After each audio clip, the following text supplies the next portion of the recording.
17 al 29. Dice la palabra de nuestro Señor. Y leo de la Nueva Traducción Viviente. El rey Herodes Antipas pronto oyó hablar de Jesús porque todos hablaban de él. Algunos decían, este debe ser Juan el Bautista que resucitó de los muertos, por eso puede hacer semejantes milagros. Otros decían, es Elías. Incluso otros afirmaban, es un profeta como los grandes profetas del pasado. Cuando Herodes oyó hablar de Jesús, dijo, Juan, el hombre que yo decapité, ha regresado de los muertos. Pues Herodes había enviado soldados para arrestar y encarcelar a Juan, para hacerle un favor a Herodías. Él se casó con ella a pesar de que era esposa de su hermano Felipe. Juan le había estado diciendo a Herodes, es contra la ley de Dios que te cases con la esposa de tu hermano. Por eso Herodías le guardaba rencor a Juan y quería matarlo. Pero sin el visto bueno de Herodes, ella no podía hacer nada. Porque Herodes respetaba a Juan y lo protegía porque sabía que era un hombre bueno y santo. Herodes se inquietaba mucho siempre que hablaba con Juan, pero aún así le gustaba escucharlo.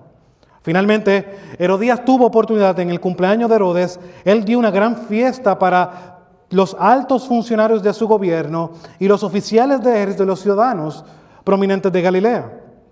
Luego la hija del rey, también llamada Herodías, entró y bailó una danza que agradó a mucho a Herodes y a sus invitados. Pídeme lo que quieras, le dijo el rey a la muchacha, y yo te lo daré. Incluso juró, te daré cualquier cosa que me pidas hasta la mitad de mi reino. Ella salió y le preguntó a su madre, ¿qué debo pedir? Su madre le dijo, pide la cabeza de Juan el Bautista. Así que la muchacha regresó deprisa y le dijo al rey, quiero ahora mismo la cabeza de Juan el Bautista en una bandeja.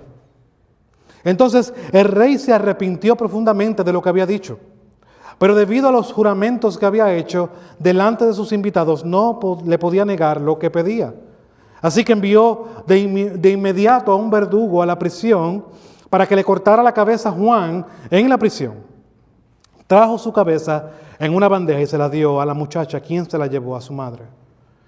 Cuando los discípulos de Juan oyeron lo que estaba sucediendo, fueron a buscar el cuerpo y lo pusieron en una tumba. Que Dios añada bendición a su palabra. Oremos. Señor Padre, venimos delante de ti, como hemos cantado, en necesidad, Señor. Padre, como creyentes, como cristianos, necesitamos de tu palabra. Necesitamos ser exhortados por tu palabra. Necesitamos ser animados por tu palabra. Y te damos gracias por este momento que tú abres cuando convocas a los santos para que tu palabra sea predicada en medio de ellos y eso cause, Padre, la edificación en cada uno de ellos, Señor. Sabemos que el ministro no tiene ningún poder en ese aspecto, pero sí por eso venimos a ti, Señor, porque tú pones en nosotros tanto el querer como el hacer según tu buena voluntad. Tú eres el que nos va santificando por medio de tu palabra y nos está formando a la imagen de tu Hijo. Pues venimos en humildad y en reconocimiento de nuestra necesidad de ti y de Padre, que tú, Señor, por la obra del Espíritu Santo, nos hagas ver la importancia del costo de seguir a Jesús, a nuestro Mesías. Y que eso quede grabado en nuestros corazones y que esa realidad impacte nuestra manera de pensar de una manera tal que transforme nuestros estilos de vida a uno, Padre, que sea para tu gloria y que exalte tu nombre en cada etapa de la vida que tú nos has dado, porque la vida es tuya, Señor, no es nuestra. Venimos reconociendo esas realidades, Padre, y pidiéndote esto en humildad. En el nombre de tu Hijo amado Jesús hemos orado. Amén y amén. ¿Pueden sentarse, mis hermanos? Toda responsabilidad tiene un costo. Cuando tú asumes una responsabilidad, te estás asumiendo un costo con la misma. Cuando tú asumes una promoción en tu trabajo, usualmente una promoción viene con tareas en las cuales tú no tenías previamente. Y ahí cuando tú comienzas a trabajar en esa nueva posición, es que comienzas a darte cuenta, wow, ahora yo entiendo por qué cobra lo que cobra. Porque hasta que tú no estés ahí, no sabes el costo. Pero debemos de estar de acuerdo que toda responsabilidad tiene un gran costo. Como padres, como empleados, como miembros de iglesia, todos esos son privilegios que Dios nos ha dado, pero tienen una gran responsabilidad. Dice John Stott en su libro Discipulado Radical, hablando sobre Dietrich Bonhoeffer. Dice lo siguiente, John Stott: como escribió Dietrich Bonhoeffer en su libro El costo del discipulado, cuando Cristo, esto es una cita de Bonhoeffer, cuando Cristo llama a un hombre, lo invita a morir. Quiero repetir eso nuevamente. Cuando Cristo llama a un hombre, lo invita a morir. Más aún, dice Bonhoeffer, según Lucas, debemos tomar nuestra cruz cada día. Y si no lo hacemos, no podemos ser sus discípulos. También en el cristianismo hay un costo. Tenemos el privilegio y la gracia de ser llamados por Dios, pero la invitación de nuestro Señor, el llamado que hace con autoridad a cada uno de los creyentes a través de todos los tiempos, es a morirte. Y Bonhoeffer vivió eso de primera mano. Bonhoeffer fue un teólogo alemán y pastor que predicó y escribió y ayudó también a muchos judíos en medio de la persecución del régimen nazi. Durante el régimen de Adolf Hitler fue que ministró Bonhoeffer. Y fue apresado por lo que postulaba, fue apresado por ser un seguidor de Cristo. Y en el 1943 Bonhoeffer fue apresado con cargos de conspiración que lo llevó a la sentencia de ser ahorcado en el 1945. Este pasaje que acabamos de leer, de Marcos capítulo 6, versículo 14 al 29, cuando lo leemos, parecería estar fuera de lugar. Vimos la pasada semana que los discípulos fueron enviados a predicar el Evangelio, versículos 7 al 13. Y en Marcos capítulo 6, versículo 30, luego de la historia de Juan el Bautista, dice lo siguiente: los apóstoles se reunieron con Jesús y le informaron sobre todo lo que habían hecho y enseñado. Vemos que Marcos continúa en el versículo 30 con el envío de los apóstoles que dejó en el versículo 13. Y aquí en el versículo 14 al 29 comienza a hablar sobre esta historia de Juan el Bautista. ¿Qué nos muestra esta historia? ¿Por qué Marcos la incluye aquí? Bueno, mi hermano, Marcos estaba tratando de animar a creyentes por medio del Evangelio que escribe, que hemos estado estudiando en los últimos meses. Cristianos que están siendo perseguidos por causa de su fe, cristianos que están siendo rechazados por sus familias, echados fuera de la sociedad, hasta muertos, perseguidos por causa de Cristo. Y es en medio de este envío a los apóstoles que Marcos decide incluir esta historia de Juan el Bautista. Y creo que con esta historia nos está tratando de mostrar el costo de seguir a Jesús. Mostrándole a toda la audiencia de él, seguir a Jesús te va a costar. Mira el ejemplo de Juan. Ahora, veremos esta historia en 4 partes. Veremos esta historia en 4 partes. En primer lugar, y voy a poner los puntos aquí claramente para que los tengan y los puedan anotar.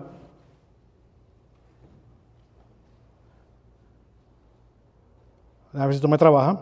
En primer lugar, veremos una conciencia atribulada o la conciencia atribulada de Herodes. Versículos 14 al 16. En segundo lugar, veremos la convicción clara de Juan. En tercer lugar, veremos la corrupción de la naturaleza pecaminosa.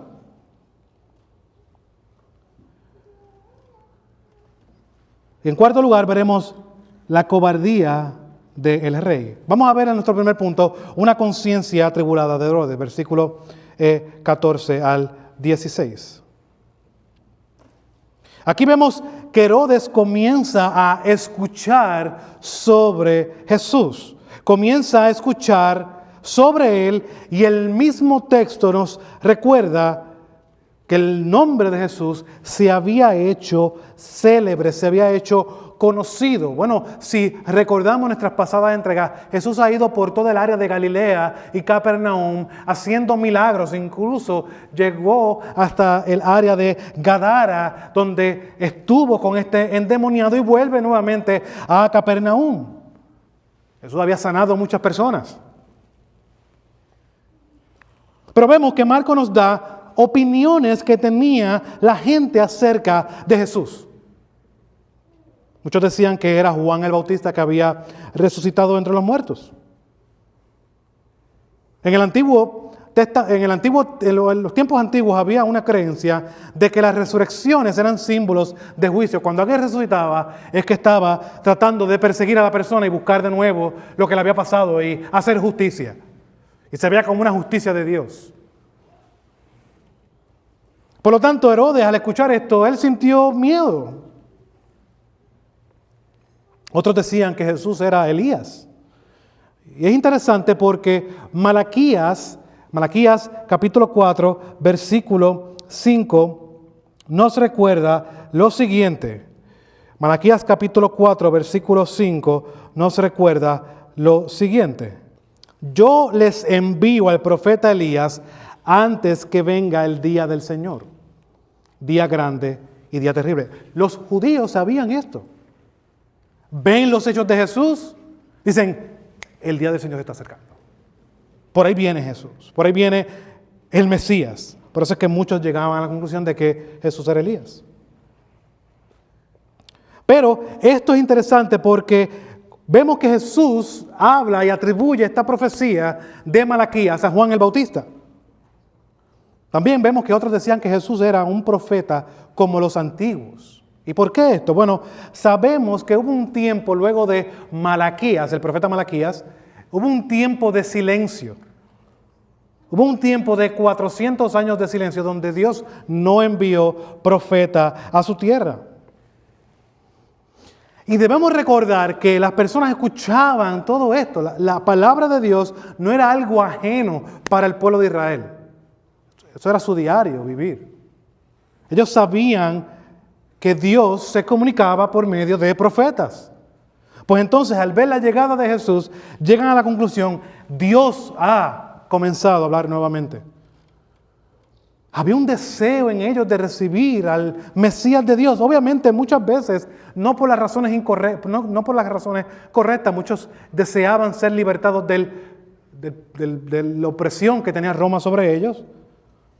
Pero sí había una esperanza en medio de este tiempo de que Dios cumpliera su promesa.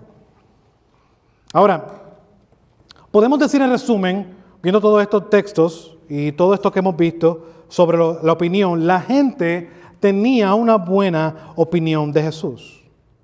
Pero Herodes pensaba diferente. Herodes decía, Juan, a quien yo decapité, ha resucitado.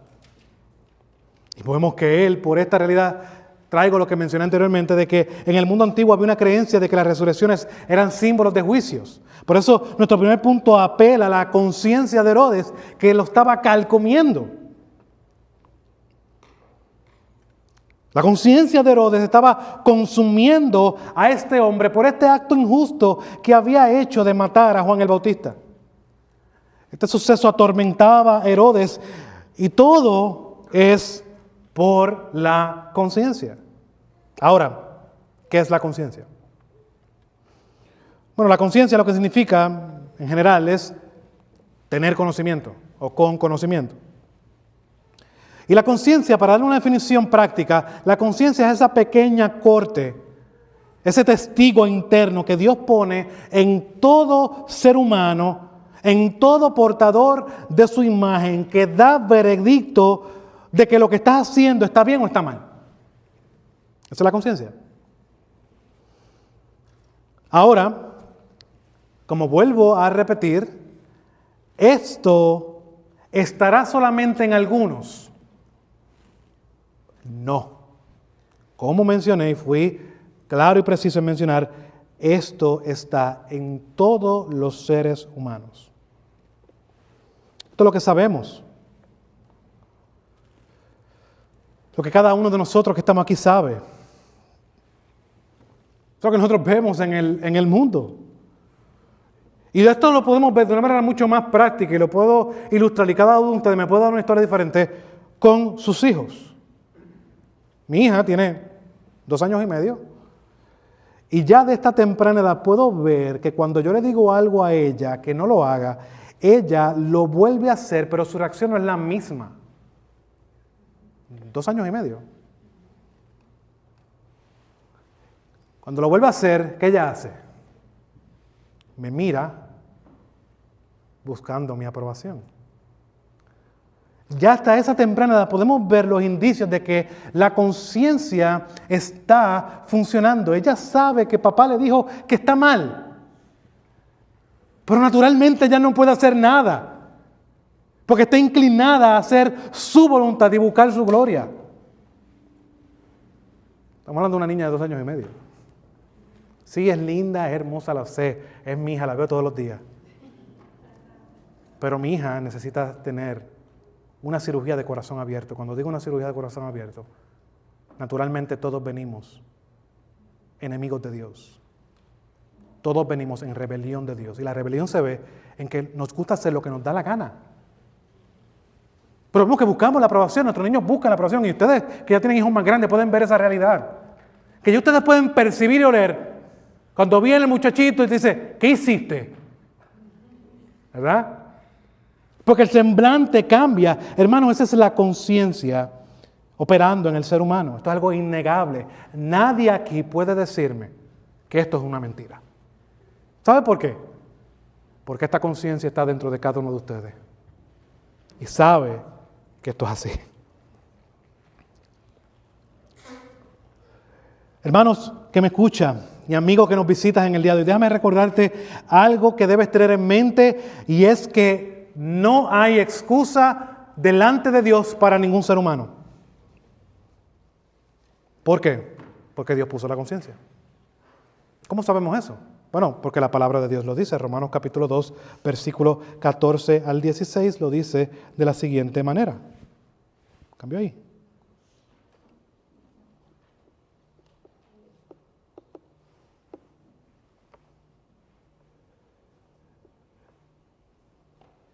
Romanos capítulo 2, versículo 14 al 16 dice lo siguiente. Porque cuando los gentiles que no tienen la ley cumplen por instinto los dictados de la ley,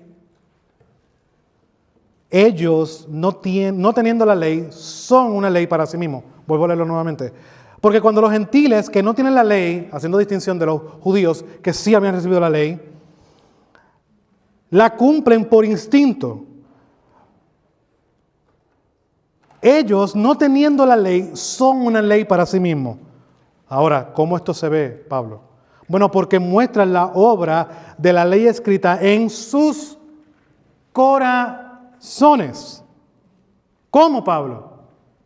¿Cómo sabemos que la ley de Dios está escrita en los corazones de todos seres humanos?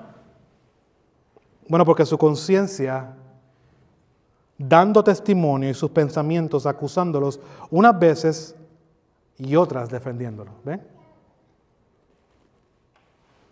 La muestra de que la ley escrita de Dios está en los corazones de todo ser humano está aquí. Y es la conciencia la que da testimonio, la que nos acusa, la que nos dice estás mal. Y otras veces viene y dice, bueno, estás haciendo esto, pues esto está bien. Y por eso tú puedes ver esa incongruencia en los seres humanos que defienden unas cosas y otras cosas no, pero cuando llegan a la conclusión y el medio del asunto salen y dicen, eso está mal. Porque Dios puso eso allí. Aunque lamentablemente esa imagen de Dios ha sido trastocada completamente, radicalmente, de una manera devastadora por causa del pecado. Nosotros tenemos todo esto distorsionado. Por eso es que hacemos y vemos hoy la sociedad que hace cosas en nombre del amor y de la unión que van en contra de Dios. Porque ellos no pueden operar fuera, porque todo lo que tienen, su cosmovisión, tiene que salir del cristianismo. ¿De dónde conocemos unidad? ¿De dónde conocemos amor? ¿Qué es lo que el mundo apela hoy? Amor es amor, ¿ves? Pero de una manera corrompida. Porque piensa que el amor se da en los términos que yo deseo. Pues yo me puedo casar con un hombre y una mujer se puede casar con una mujer. Y una mujer o un hombre puede no ser nada, no tener ningún género o ser género fluido. Usted está escuchando la locura que se escucha hoy día, mi hermano. Un no binario. O identificarse con lobos. O identificarse con perros. ¿Ven lo que estamos haciendo? Estamos tomando algo de Dios, pero al nosotros ser seres caídos, estamos trastocados por el pecado, que vamos a ver las cosas de una manera totalmente erróneas y para nuestra gloria, y echando así a Dios y a sus principios a un lado. Pero está ahí la búsqueda de unión y de amor. Eso es innegable porque Dios lo puso allí. Aunque este está trastocado por el pecado. Esta conciencia no solo, mi hermano, es informada por el testigo interno de la ley de Dios. Hay un testigo que todos tenemos aquí en el día de hoy, que es la ley de Dios que está en nuestros corazones. También es informada en un grado mayor por la palabra de Dios. Por eso es que los cristianos no podemos ver nada fuera de la palabra de Dios. Bueno, debería ser así. Lamentablemente no es así. Porque muchos cristianos han relegado más en la experiencia que en la palabra de Dios. Y con eso están haciendo lo mismo que hace el que piensa que tiene 500 géneros. O que amor es amor, es lo mismo. Estoy tomando algo y lo estoy trayendo a mi entorno y formando y llegando a mis propias conclusiones, y olvídate de lo que Dios dice. Es lo mismo.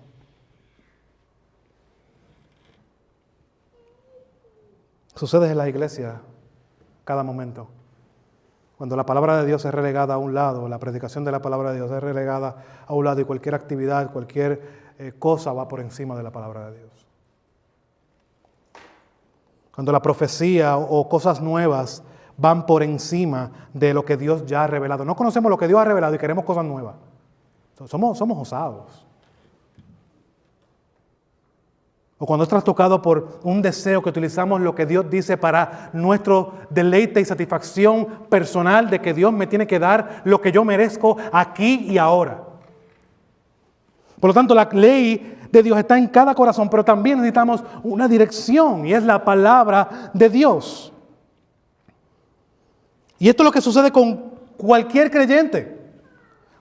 Cuando la palabra de Dios confronta su vida, llega a su vida, esta comienza a corregir y a informar a esta conciencia que ha sido devastada y ha sido afectada por el pecado. Eso es lo que menciona Pablo en Romanos capítulo 12, versículos 1 y 2.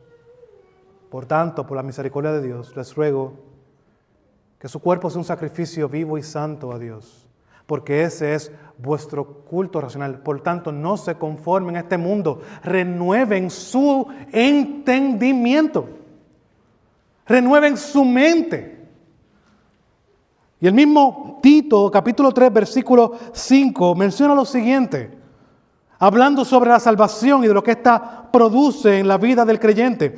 Él nos salvó, Tito capítulo 3, versículo 5, Él nos salvó no por las obras de justicia que nosotros hubiéramos hecho, sino conforme a su misericordia, por medio del lavamiento de la regeneración.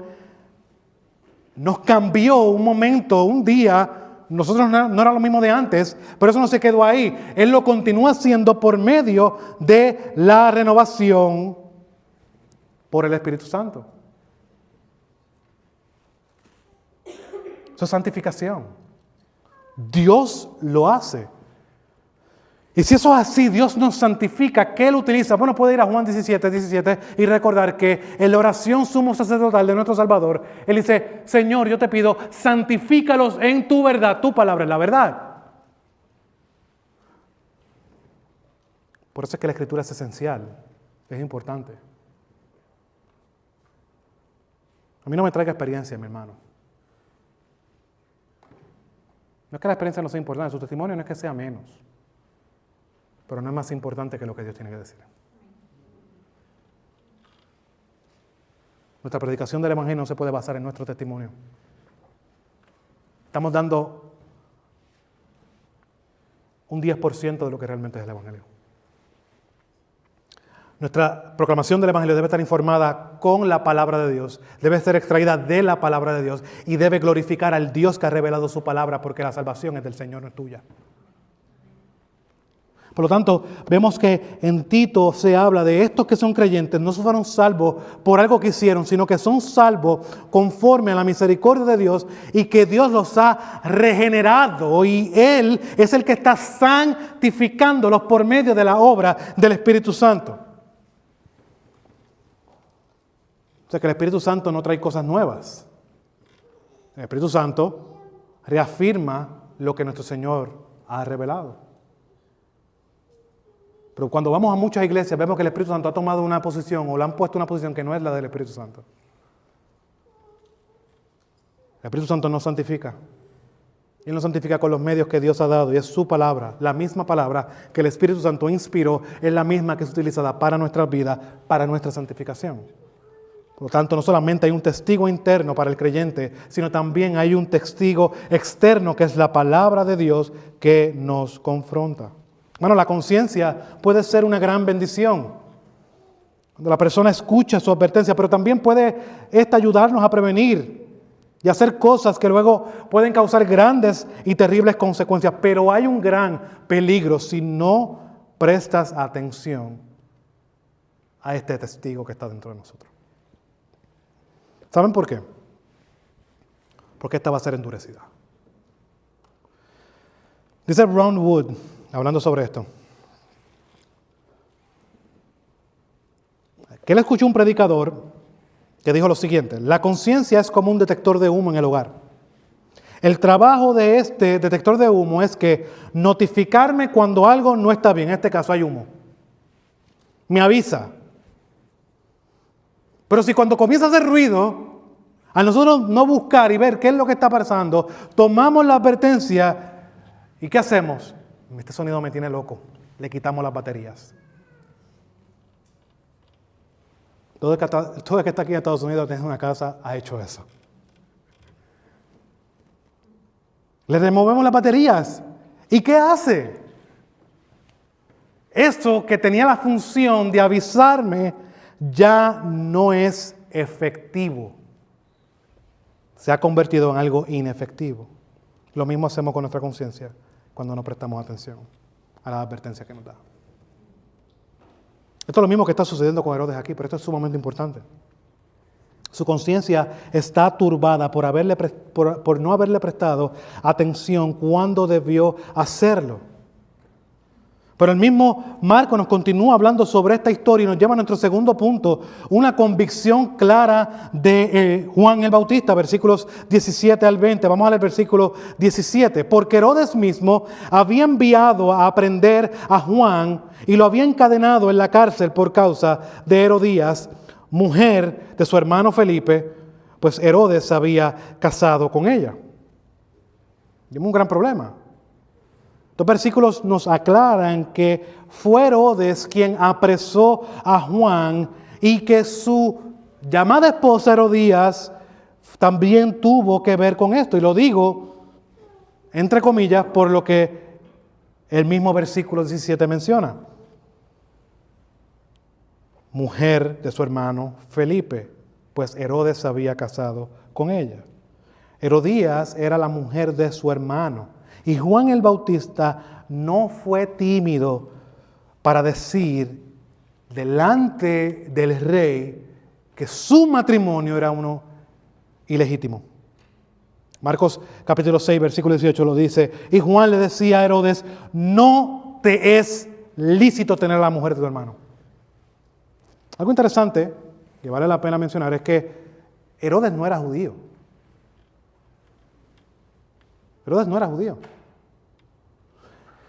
Y sabemos, aunque no voy a entrar en todos los detalles de por qué, él era del linaje de Saúl, era edomita, no voy a entrar en esos detalles, pero el fin es, no era judío. Pero sabemos que la ley, ¿a quién fue dada? A los judíos. Entonces, ¿por qué Juan acusa a Herodes de violar el séptimo mandamiento? No cometerás adulterio. ¿Por qué Juan hace esto cuando Herodes no era judío? Bueno, mi hermano, Juan y Marcos está dejando claro lo mismo que Romanos, el capítulo 1, capítulo 2, versículo 14 dice que acabamos de leer. La ley de Dios es universal. La ley de Dios no es únicamente para los creyentes. Dios va a juzgar a cada uno de nosotros conforme a su ley. Esta es la ley que Dios ha puesto en sus corazones. Ven que no hay excusa, por eso cuando Pablo dice no hay excusa y habla cuando la ira de Dios se derrama para los que detienen la verdad, porque ellos conocen la verdad de Dios. ¿Por qué Pablo llega a esas conclusiones? Bueno, por lo mismo que Marcos llega a las conclusiones. Que Juan, aunque sabía que Herodes no era judío, la ley de Dios es la ley de Dios.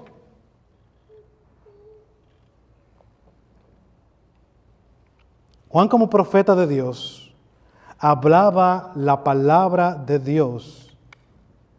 Y eso, por lo que Juan acusa a Dios, no solamente está en la ley de Dios, sino en Levítico capítulo 20, versículo 21. Dice lo siguiente: si alguien toma la mujer de su hermano, es cosa aborrecible. Ha descubierto la desnudez de su hermano, se quedará sin hijos. A Herodías, lamentablemente, no le gustaba ser confrontada con la verdad. ¿Será esto algo nuevo? Por lo tanto, como estamos viendo, el costo de ser un seguidor de Jesús, y esto debemos de tomar nota. El hombre natural no quiere ser confrontado con la verdad. Y cuando esto sucede, que la verdad es proclamada a ellos, lo odia. Y te odia a ti. Y te odia a tu Dios. Esa es la realidad. Eso es lo que vemos que sucede aquí. Herodías no descansó hasta matar a Juan. Como veremos más adelante. Hermano, Jesús nos recuerda esto. Si vamos a seguirlo a Él, debemos de asumir el costo. Por esto es importante. El hombre natural no quiere ser confrontado, odia la verdad, odia a Dios. Y Jesús recuerda esto antes de ser crucificado en el contexto de la última cena. Quiero que vayamos a Juan capítulo 15, versículo 18. Él está recordándoles lo que debían de esperar al continuar con la misión que Jesús le había dado. Los apóstoles eran los que continuarían con la misión de Dios.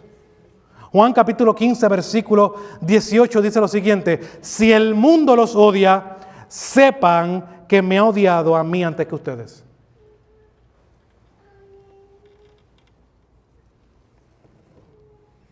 Esto no traía una actitud casual en Herodías, sino cuando ésta fue confrontada con la verdad de Dios, deseaba matar a Juan. Eso el mismo texto lo dice claramente. Ella sabía que no tenía ese poder y Herodes no podía ser persuadido porque había algo, como veremos más adelante, que Herodes le gustaba de Juan el Bautista. Y debido a esto, vemos lo que el versículo 6, capítulo 6, versículo 20 nos dice. Porque Herodes temía a Juan sabiendo que era un hombre justo y santo y lo mantenía protegido. Cuando le oía se quedaba muy perplejo, pero le gustaba escucharlo. Herodes temía a Juan. La palabra que se utiliza aquí es la que usamos hoy como fobia. Lo que Juan hablaba iba de acuerdo con su estilo de vida. Juan no solamente era un hombre que proclamaba la verdad de Dios a quien fuera sin importar, sino también era un hombre, y eso que tenemos que tener cuidado, que vivía lo que predicaba. Mira la opinión que tenía Herodes de Juan. Era un hombre justo y santo. Pero hay algo interesante, y es en la manera en que culmina este pasaje, es que a Herodes le gustaba escucharlo, aunque no lo entendía. Había algo en él que era digno de admirar y de escuchar, y aunque no lo entendía, le gustaba escucharlo.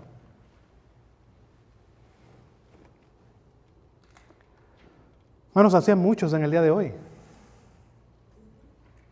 Van a una iglesia, asisten a una iglesia y les gustan las cosas de Dios.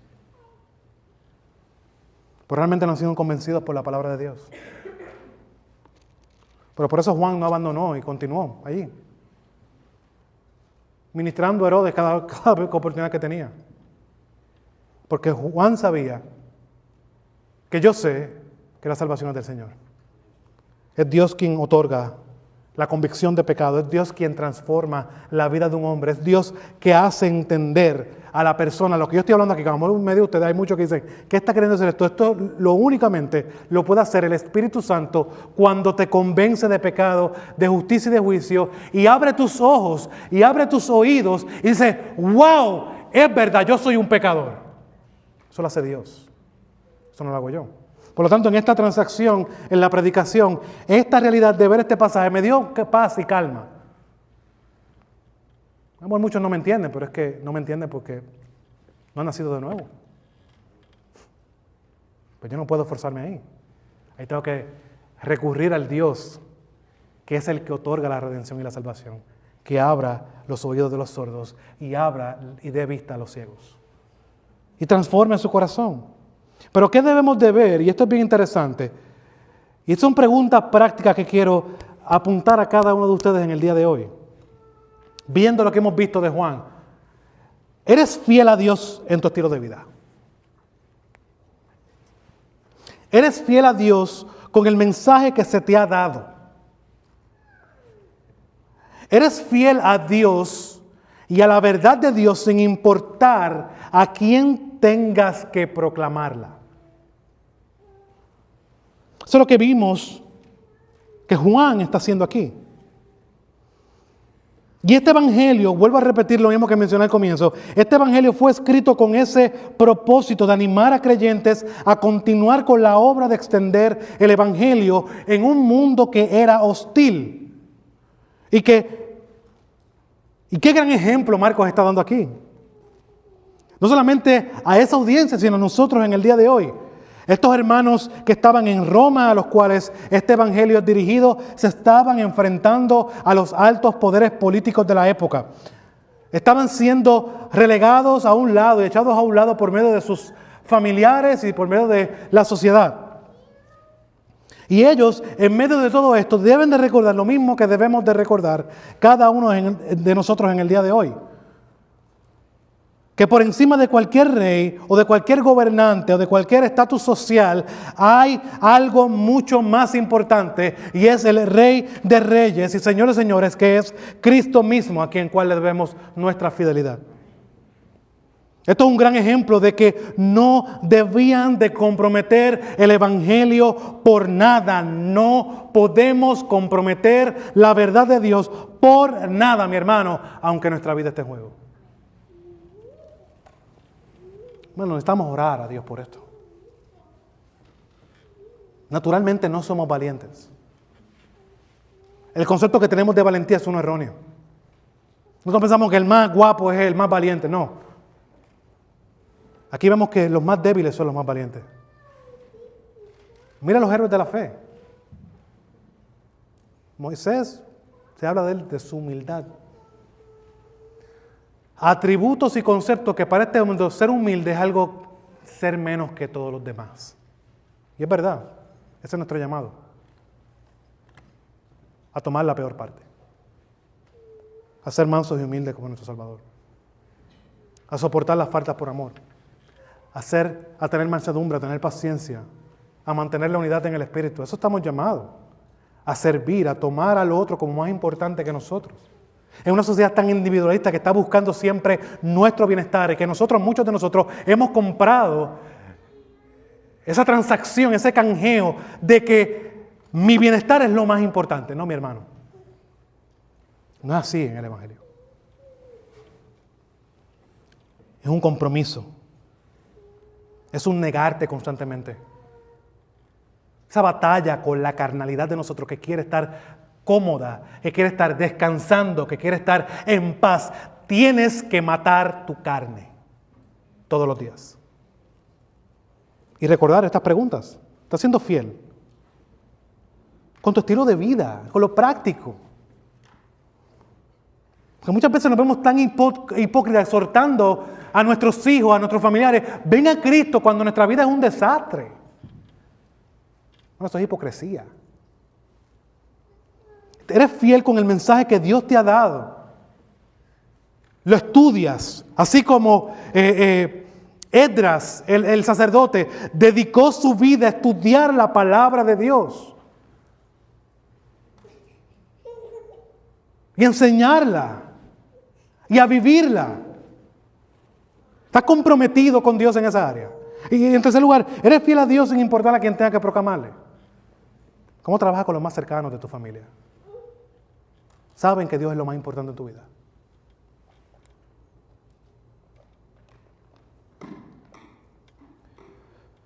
Bueno, necesitamos orar por esta valentía, como mencioné antes, porque no la tenemos que reconocerlo, no la tengo yo, no la tenemos que acudir a Dios de toda gracia y de toda misericordia, que nos capacite en estas áreas para ser fieles en nuestra tarea que Él nos ha dado.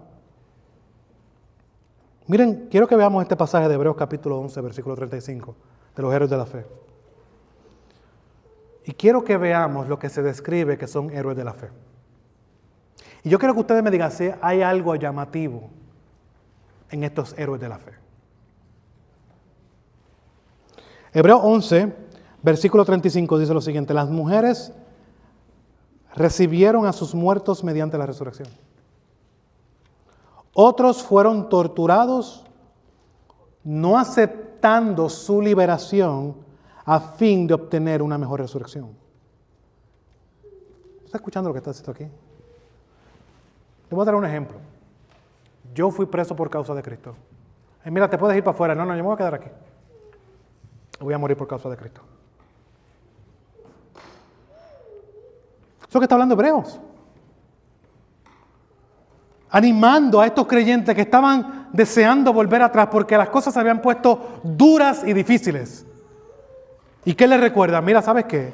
Dentro de los héroes de la fe hay mujeres que no recibieron a sus esposos más nunca. Otros fueron torturados a fin de obtener una mejor resurrección. Ellos veían lo que es importante como importante. Hermano, esto es lo que hace que una persona se sostenga en la verdad de Dios a pesar de la persecución. ¿Sabes qué? Esa es la realidad de que cuando morimos estamos inmediatamente en la presencia de nuestro Salvador. ¿Qué más puede ser confortante y de ánimo para nosotros en medio de las aflicciones?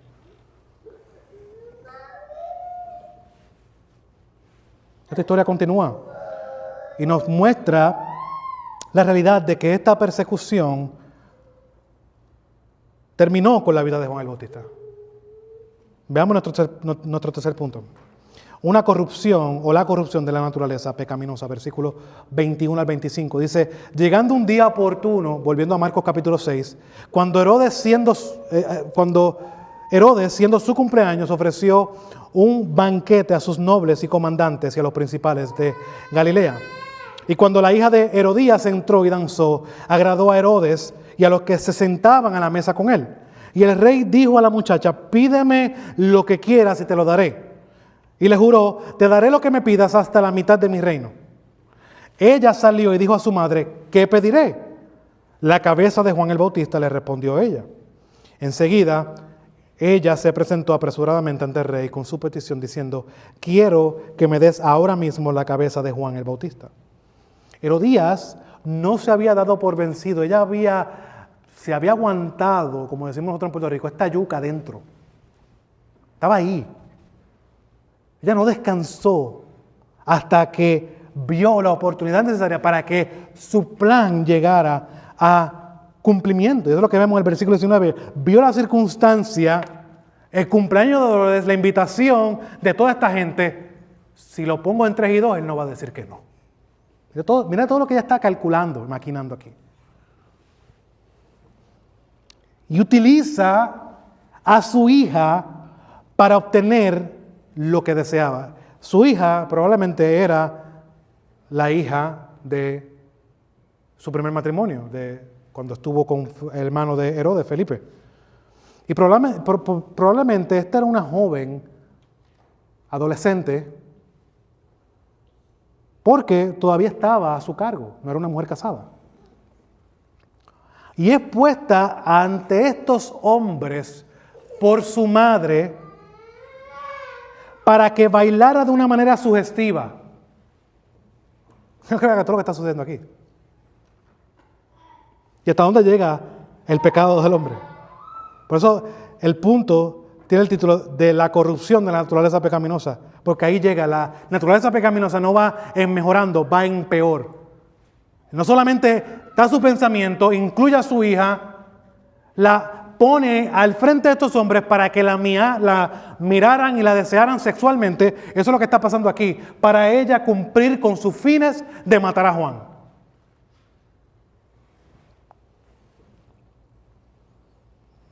Tengan todo esto en consideración en esta escena. Esta escena es una dura, difícil de tragar, pero está ahí. Eso es lo bueno de la predicación expositiva, porque tengo que predicarla.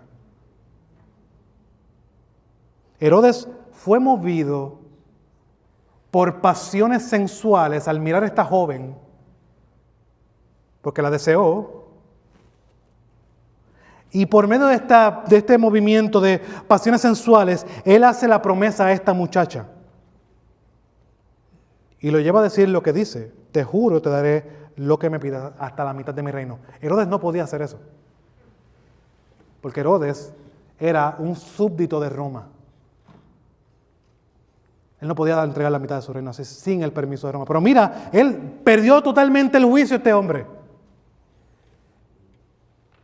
Lo cual lo que está haciendo es dándole un cheque en blanco a esta muchacha para que pida lo que sea. Esta muchacha busca la aprobación de su madre, y su madre, Herodías, no lo piensa 2 veces y dice, voy a la cosa y le digo, no. Mata a Juan el Bautista. No lo piensa 2 veces. Claro, si eso es lo que ha maquinado. Eso es lo que ha pensado, esto es lo que ella ha soñado, esto es lo que ella estaba buscando. El anhelo de su corazón, el deseo de su corazón era ver a Juan muerto, porque Juan le decía la verdad.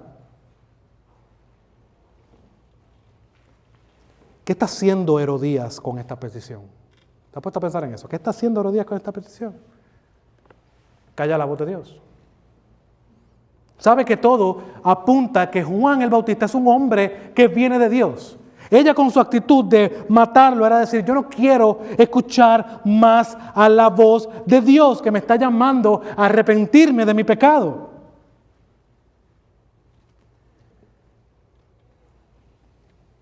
Eso es lo que sucede cada vez cuando uno habla con personas que son hostiles al Evangelio. Están tratando de callar la voz de Dios. ¿Saben por qué? Porque su conciencia les grita que es la verdad. No pueden bregar con eso. Por eso el ser humano, si usted ve hoy día, lo que trata es de medicarse más, de endrogarse más, de buscar la manera de salir de la realidad, porque no puede bregar con la realidad. La realidad es dura, es difícil. Hermano, saber que tú vas a morir un día, que tú no sabes si tú vas a salir hoy de aquí y vas a estar vivo. Tú no sabes eso. Tú no tienes el control de eso. Eso te crea una inseguridad y te crea una ansiedad.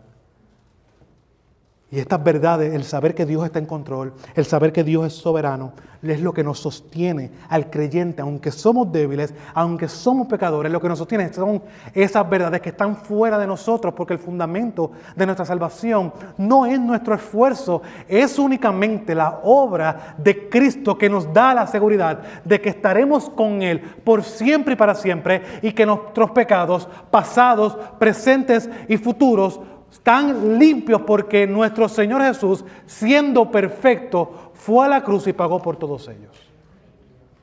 Eso es esperanzador.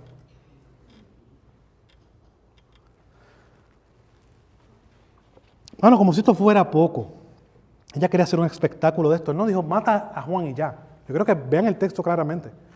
Ella no dijo, mira, Herodes, mata a Juan y ya, porque me tiene molesto. No. Ella quería hacer un espectáculo de esto, porque en medio de esto ella pide algo bien específico a su hija. Pídele la cabeza de Juan en un plato. Recuerden que ellos están en medio de un banquete. Y ella quería presentar como plato principal la cabeza de Juan el Bautista.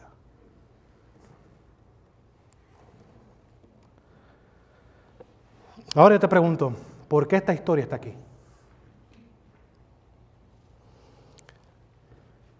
Esto es bien ánimo.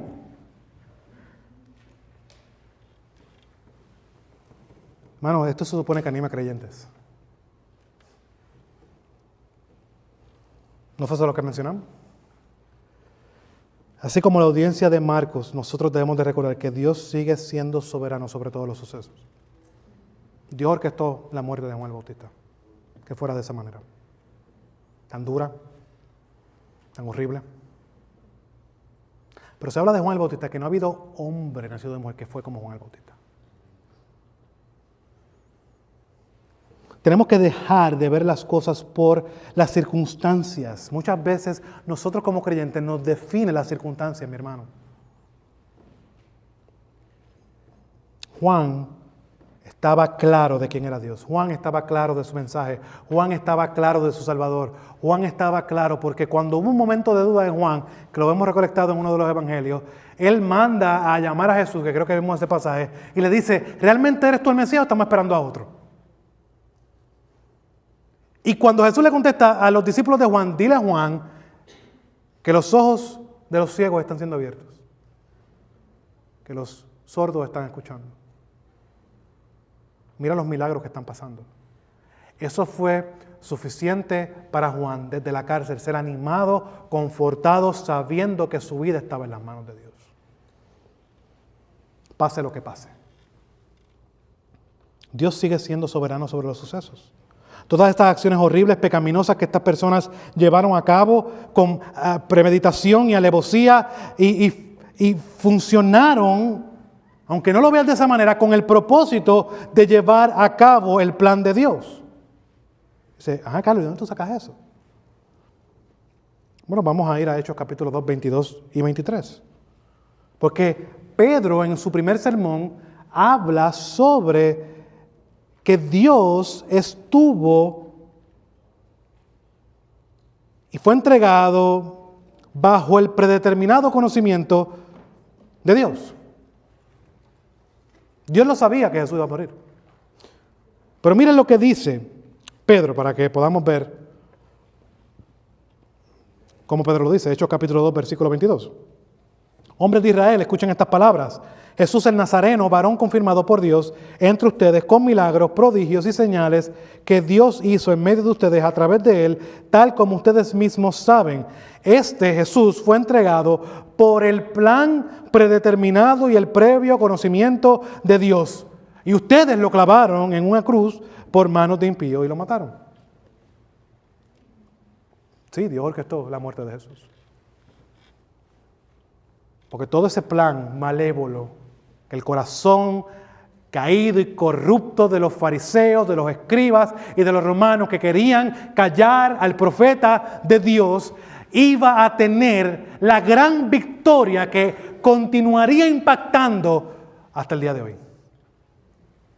Que en Jesús hay esperanza.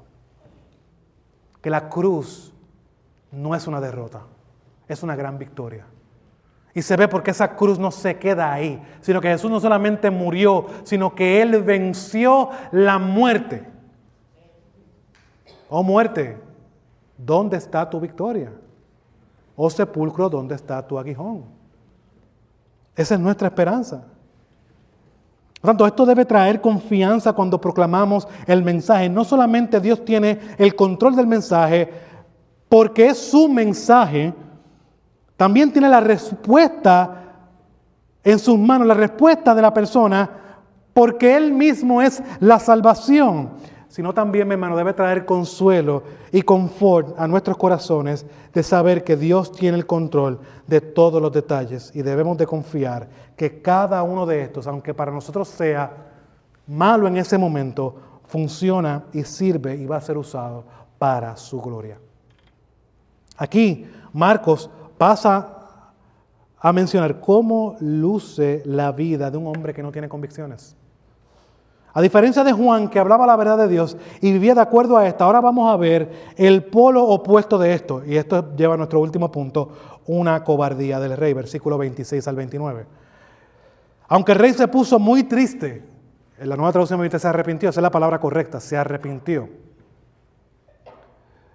Sin embargo, a causa de sus juramentos y de los que se sentaban con él en la mesa, no quiso contradecirla. Al instante, el rey envió a un verdugo y le ordenó que trajera la cabeza de Juan. Y él fue y lo decapitó en la cárcel. Y trajo su cabeza en una bandeja, y se la dio a la muchacha, y la muchacha se la dio a su madre. Cuando los discípulos de Juan oyeron esto, fueron y se llevaron el cuerpo y le dieron sepultura. Vemos que el texto nos menciona que Herodes se puso triste, se arrepintió, dice la Nueva Traducción Viviente. Pero sabemos que esto no fue un arrepentimiento verdadero. Hay que hacer la gran distinción de un verdadero arrepentimiento y de un falso arrepentimiento. ¿Cuál es la diferencia? Bueno, cuando es un falso arrepentimiento, muchas veces es por miedo de las consecuencias que me van a dar a mí, que es el caso de Herodes. El verdadero arrepentimiento trae una verdadera convicción de nuestro problema y nos lleva a, con los medios fuera de nosotros, los medios de Dios, a acudir a Él sabiendo que no puedo hacer nada y que Él tiene todo el poder sobre mi vida y que lo necesito para hacer cualquier cosa. ¿Ves la gran diferencia? Este arrepentimiento no fue verdadero, fue uno pasajero. Si hubiera sido un arrepentimiento genuino, hubiera roto su promesa.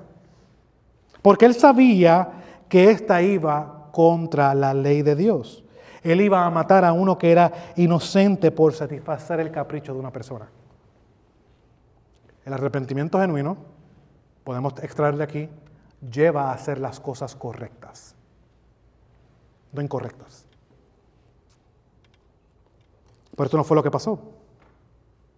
Lo que entristeció, lo que llevó a arrepentirse Herodes, no fue esta realidad de que la ley de Dios lo estaba acusando por su conciencia. Es decir, oh Herodes, tú estás mal, este hombre tú sabes que es justo y es santo, y lo vas a matar porque esta muchacha tiene un capricho.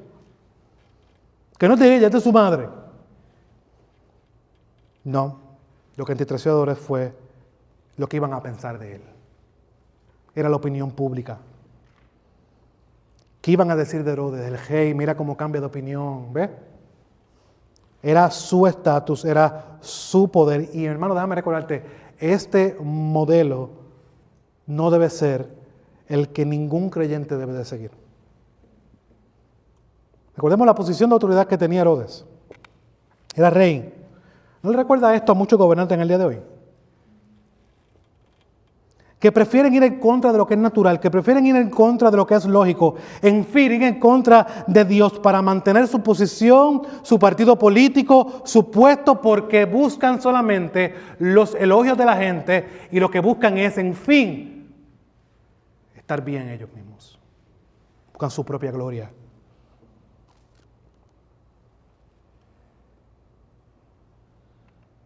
Pero antes de mirar a estos hombres de autoridad, que muchas veces criticamos y apuntamos el dedo, quiero que examinemos nuestra vida.